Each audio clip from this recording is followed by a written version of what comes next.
Hi lovely people, welcome to part 4 of All Things Aloo Bhaja. This is the continued series of this quintessential Bengali dish which can be done in so many different ways.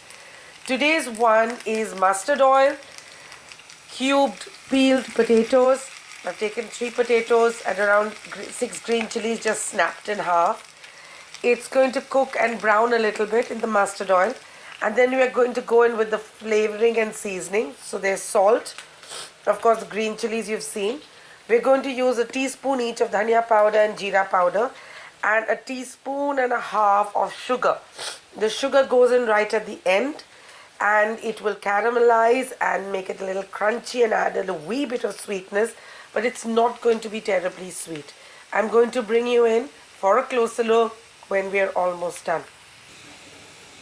So the aloo bhaja is cooked and we're going to go in with the sugar now. The jeera powder, the dhania powder and the salt have gone in. It's lightly colored and really nice and beautiful.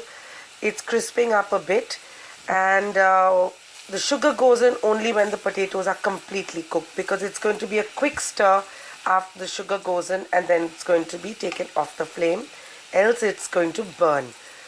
My dida or grandmother, maternal grandmother, used to make this often, and we used to call this Mishti Aloo Bhaja, and we just loved it. It goes great with parathas, it goes great with bread, with butter. It also goes great with pulkas or chapatis, which is how we are going to enjoy this. I'm going to be adding our gobi and gajar pickle.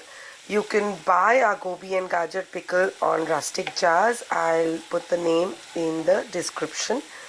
We ship across India. It's a great addition. It's a mellow pickle and a great addition to this very simple aloo bhaja.